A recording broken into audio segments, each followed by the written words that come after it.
বন্ধুরা, আজকের এই ভিডিওতে আমরা বলবো যে হযরত ফাতেমা রাদিয়াল্লাহু তাআলা আনহা এর জন্য জান্নাত থেকে পোশাক আসা এবং তার একজন ইহুদি বান্ধবীর বিয়েতে যেভাবে জান্নাতি পোশাক পরে গিয়েছিলেন সেই সম্পর্কে একটি বিস্ময়কর সত্য ঘটনা, যা শুনে আপনার মন ছুঁয়ে যাবে ইনশাআল্লাহ। তাই ভিডিওটি একবারে শেষ পর্যন্ত দেখবেন। বিশ্বনবী হযরত মুহাম্মদ সাল্লাল্লাহু আলাইহি ওয়াসাল্লাম এর মেয়ে, হযরত হাসান হুসাইনের মা হযরত আলী রাদিয়াল্লাহু তাআলা আনহু এর স্ত্রী হযরত ফাতেমা রাদিয়াল্লাহু তাআলা আনহা যখন ছোট ছিলেন, তখন সে বয়সে একজন ইহুদি মেয়ের সাথে তার বন্ধুত্ব হয়। বন্ধুত্ব হওয়ার পরে প্রায় 12 বছর পার হয়ে যায়। তারপর একদিন সেই ইহুদি মেয়েটির বাবা তার মেয়েকে বলে যে সে তার জন্য একজন স্বামী নির্বাচন করেছেন। ছেলেটি হল শিল্পপতি ইহুদির ছেলে। বাবা মেয়েকে জিজ্ঞেস করলেন, মা, তুমি কি এই বিয়েতে রাজি? মেয়েটি বলল, বাবা, এই উত্তরটি আমি কালকে দেব। আজকে রাতে আমাকে সময় দিন, আমি একটু ভেবে দেখি। মেয়েটি তার বাবার কাছে সময় নিয়ে আর কোনো দিকে তাকালো না, দৌড় দিয়ে হযরত ফাতেমা রাদিয়াল্লাহু তাআলা আনহা এর কাছে চলে আসলেন। মেয়েটি ফাতেমা রাদিয়াল্লাহু তাআলা আনহা এর কাছে এসে বলল, হে বোন, তোমার সাথে আমার দীর্ঘ 12 বছরের সম্পর্ক, তুমি কখনোই আমাকে ভুল পরামর্শ দাওনি। বাবা একজন ছেলের সাথে আমার বিয়ে ঠিক করে ফেলেছে এবং তিনি আমাকে তার সাথে বিয়ে দিতে চান। এখন তুমি আমাকে বলো যে আমি ওই বিয়েতে রাজি হব কিনা। ফাতেমা রাদিয়াল্লাহু তাআলা আনহা বললেন, তোমার বাবা যেহেতু বিয়ে ঠিক করেছেন, সেহেতু তুমি বিয়েতে রাজি হয়ে যাও। তখন মেয়েটি ফাতেমা রাদিয়াল্লাহু তাআলা আনহাকে বলল, হে বোন, আমি একটি শর্তে এই বিয়েতে রাজি হতে পারি, যদি তুমি আমার বিয়েতে উপস্থিত থাকো। তুমি জানো আমি তোমাকে কতটা ভালোবাসি। তখন ফাতেমা রাদিয়াল্লাহু তাআলা আনহা বললেন, বোন, তোমরা ইহুদি এবং আমরা মুসলমান, আর তুমি জানো ইহুদিরা মুসলিমদের খুব একটা সহ্য করতে পারে না, সুতরাং এটা কখনোই সম্ভব না। আমি যদি তোমার বিয়েতে উপস্থিত থাকি, তাহলে মুসলিমরা আমার বাবাকে নিয়ে ঠাট্টা করবে এবং লজ্জিত করবে। এছাড়াও ইহুদি সম্প্রদায়ের মধ্যেও তুমি প্রশ্নের সম্মুখীন হবে। এছাড়া তোমাকে নিয়ে তোমার বন্ধুরা হাসি ঠাট্টা করবে। তাই আমি বিয়েতে উপস্থিত থাকতে চাইছি না। তখন সেই ইহুদি মেয়েটি বলল, হে ফাতেমা, তুমি যদি আমার বিয়েতে না যাও, তাহলে আজকে আমি কথা দিলাম, কিয়ামত হয়ে গেলেও পৃথিবীর কোনো ছেলেকে আমি বিয়ে করব না। তাই এক পর্যায়ে ফাতেমা রাদিয়াল্লাহু তাআলা আনহা বললেন, হে বোন, ঠিক আছে, আমি তোমার বিয়েতে যাব, তুমি তোমার বাবাকে জানিয়ে দাও। তখন মেয়েটি দৌড়ে এসে বাবাকে ডাক দিয়ে বলল, বাবা, আমি এই বিয়েতে রাজি, তবে একটা শর্ত আছে। শর্তটা হলো আমার বিয়েতে মুহাম্মদের মেয়ে ফাতেমা আমার সাথে থাকবে। তখন বাবা তাকে বলল, মুহাম্মদের মেয়ে যদি আমাদের বাড়িতে আসে, তাহলে সেটি আমার স্ট্যাটাসের সঙ্গে মিলবে না, কারণ সে হচ্ছে গরিব এবং তার বাবাও গরিব। তারা ঠিকমতো দুবেলা খেতে পায় না, পরনের সুন্দর জামা কাপড় নেই। তাহলে আমার বাড়িতে কি করে আসবে? তোমার বিয়েতে যারা আসবে তারা সবাই শিল্পপতির ছেলে মেয়ে, তাই সেখানে মুহাম্মদের মেয়ে ফাতেমাকে দাওয়াত করা যায় না। তখন মেয়েটি বলল, ফাতেমাকে যদি আমার বিয়েতে আসতে বাধা দাও, তাহলে জীবনে আপনি আমাকে বিয়ে দিতে পারবেন না। এক পর্যায়ে তার বাবা নিরুপায় হয়ে মেয়ের কথায় রাজি হল। সে বলল, আমি তোমায় অনুমতি দিতে পারি, তবে একটা শর্ত আছে। শর্তটা হলো, সেই মুহাম্মদের মেয়ে আমার বাড়িতে যদি আসতে চায়, তাহলে অবশ্যই নতুন জামা কাপড় পরে আসতে হবে। যদি পুরাতন কাপড় পরে চলে আসে, তাহলে সে আমার বাড়িতে ঢুকতে পারবে না। তখন সেই মেয়েটি আবার দ্রুত ফাতেমা রাদিয়াল্লাহু তাআলা আনহা এর কাছে চলে যায়। সেখানে গিয়ে কেঁদে কেঁদে বলে, ফাতেমা, তুমি আমার বিয়েতে যাও, তা আমার বাবা চান না। আমার বাবা একটি শর্তে রাজি হয়েছেন। শর্তটি হলো, তুমি যদি আমার বিয়েতে যাও, তবে অবশ্যই একটি নতুন জামা পরে যেতে হবে। হে বোন, এখন বলো, তুমি আমার বিয়েতে যাবে কিনা? একথা শুনে ফাতেমা রাদিয়াল্লাহু তাআলা আনহা কেঁদে কেঁদে বললেন, হে বোন, আমার জীবনে অনেক দিন কেটে গেছে, আমি আমার জীবনে নতুন জামা কাপড় চোখে দেখিনি। সপ্তাহের পর সপ্তাহ চলে যায়, যার ঘরে চুলায় আগুন ধরে না, সেখানে নতুন জামা কি করে পাবো বলো? তখন সে মেয়েটি ফাতেমা রাদিয়াল্লাহু তাআলা আনহা এর পা জড়িয়ে ধরে বলল, তুমি যদি একবার নিজের জবান দিয়ে বলো আমি নতুন জামা কাপড় পরে যাব, তাহলে আমার বিশ্বাস যে অবশ্যই তোমার সৃষ্টিকর্তা মহান আল্লাহ তোমার জামা কাপড়ের ব্যবস্থা করে দিবেন। কারণ আমি তোমাকে জানি, তোমার সাথে তোমার রবের অনেক ভালো সম্পর্ক। ফাতেমা রাদিয়াল্লাহু তাআলা আনহা এক পর্যায়ে আবেগী হয়ে বললেন, ইনশাআল্লাহ।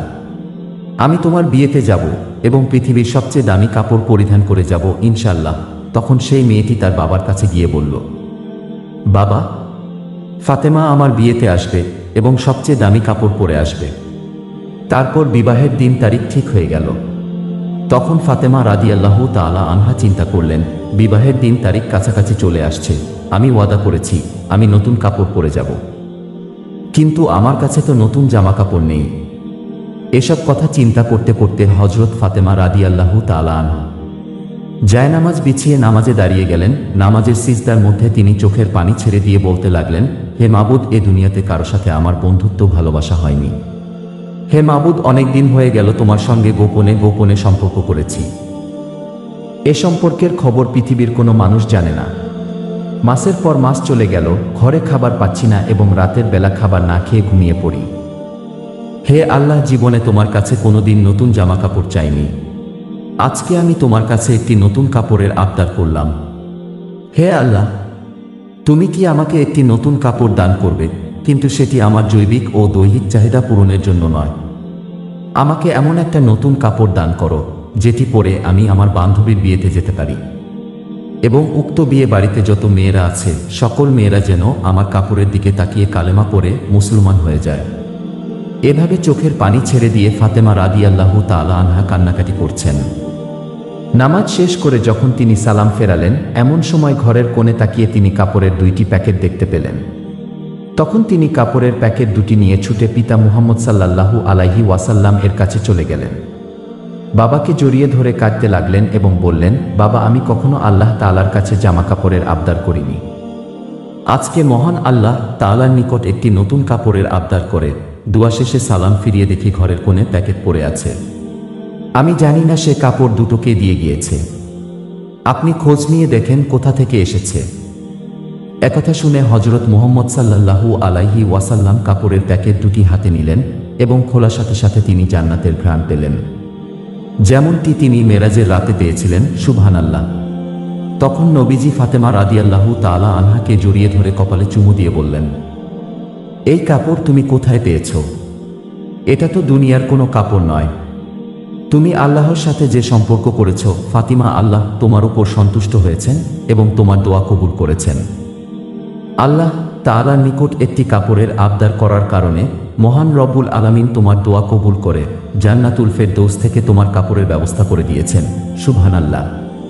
তারপর রাসূল সাল্লাল্লাহু আলাইহি ওয়াসাল্লাম বললেন, তুমি এই কাপড় পরে ইহুদির মেয়ের বিয়েতে যাবে, কিন্তু শর্ত হলো অবশ্যই তুমি পর্দার সাথে সেখানে যাবে।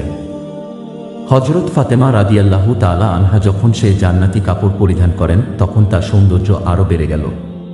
সে কাপড় পরে ফাতেমা রাদিয়াল্লাহু তাআলা আনহা যখন বিয়ে বাড়িতে প্রবেশ করলেন তখন যেন বিয়ে বাড়ি আলোকিত হয়ে গেল।